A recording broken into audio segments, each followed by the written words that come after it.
देखो बेटा, ये सवाल बहुत ही अच्छा है। इसमें वर्मा सर कह रहे हैं कि आपके पास एक इंक्लाइंड है 37 डिग्री का, तो आपने एक इंक्लाइंड बना लिया 37 डिग्री का, एम ए राइट। और इस पे क्या कर रखा है, एक मास रख रखा है 250 ग्राम का। एम के साथ जी का मतलब ग्राम होता है, रख दीजिए।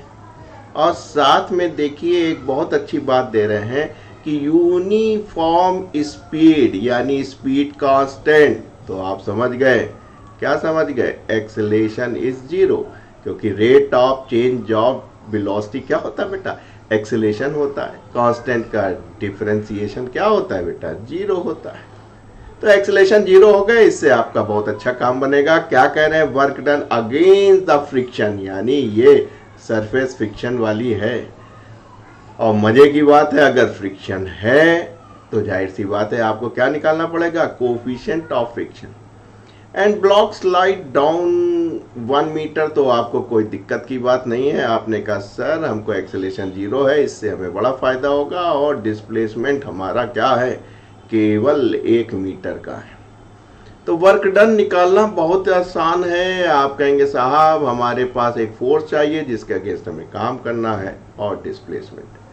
फोर्स आपका किधर लगेगा, अपोजिट डायरेक्शन में लगेगा, फ्रिक्शनल फोर्स है जिसका अगेंस्ट निकालना, और डिस्प्लेसमेंट आपका ये होगा। तो इन दोनों वेक्टर के बीच में कितना आपको दिख रहा है, आपको दिख रहा है कि साहब जो थीटा है वो 180 का है, यानी थीटा जो है 180 डिग्री का है।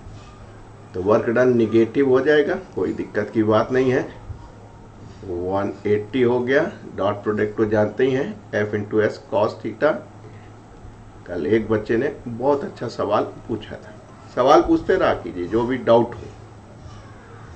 और यानी कि opposite to the direction of motion होगा। सबसे पहले एस तो आपको मालूम है, फ्रिक्शनल फोर्स निकाल लें। फ्रिक्शनल फोर्स निकालना बहुत आसान है। आपने कहा सर धरती माता मानेगी नहीं, एम जी मेरा ये गिरवाइएगा नहीं पेन, यू हो गया, एम ए राइट, जैसा है वैसा ही गिरेगा।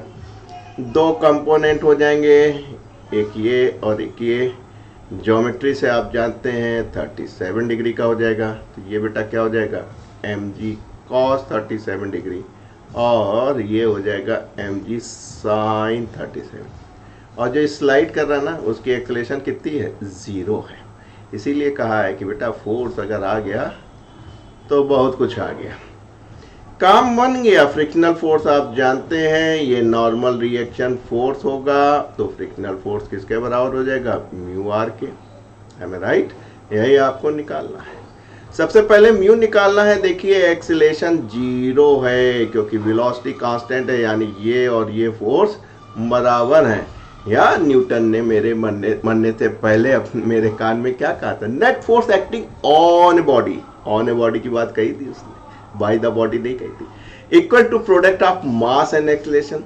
तो भाई साहब नेट फोर्स कितना है आपके पास, अगर हम लिख लें, ये नीचे आ रहा है M G sine 37 degree, opposite में फ्रिक्शनल फोर्स जा रहा है, equal to product of its mass, mass आपने m माना है, और एक्सेलरेशन वेलोसिटी कांस्टेंट है, तो एक्सेलरेशन आपकी जीरो हो गई थी।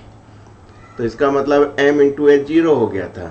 आप कह सकते हैं कि sir M G sine 37 degree is equal to frictional force, और ये बराबर म्यू आर, और आर देखिए रिएक्शनरी फोर्स इसके बराबर है, ये आ रहा है आपका, ये आपका जो रिएक्शनरी फोर्स आ रहा है वो आ रहा है M G cos 37 degree. M G उड़ा दीजिए, इधर ले आइए, तो आपका हो गया sine 37 degree upon cos 37 degree, M right, equal to mu K, M right.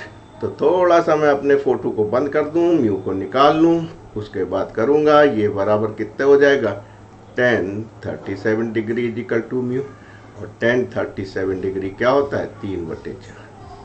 तो आपकी म्यू आ गई, तो फ्रिक्शनल फोर्स आपको मिल ही गया। आप आइए यहाँ रख दीजिए। माइनस का मतलब आप समझ ही रहे हैं, एम राइट, कि भाई साहब जो भी वर्क डन हो रहा है, जिस फोर्स जिधर डायरेक्शन आपका डिस्प्लेसमेंट है उसके अपोजिट हो रहा है। ये बराबर किसके हो गया, mu M G cos 37 into S. Solve कर लीजिए, काम खत्म।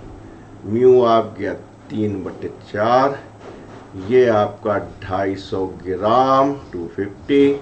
जी सर ने 10 लिया था। 37 कॉस है, साइन नहीं है, 4/5 और डिस्प्लेसमेंट बेचारा 1 मीटर चला है। 4 कैंसिल कर लीजिए, इससे काट लीजिए, 50 हो गया। मल्टीप्लाई कर लीजिए, 5 तिहाई 15, 1 0 इसका, 1 0 10 का। इसको नॉर्मलाइज कर लें तो 3 घर इधर ले आएंगे, अर्थात 1.5 जूल हो गई। जो मैग्नीट्यूड ऑफ वर्क डन होगा वो 1.5 जूल का होगा।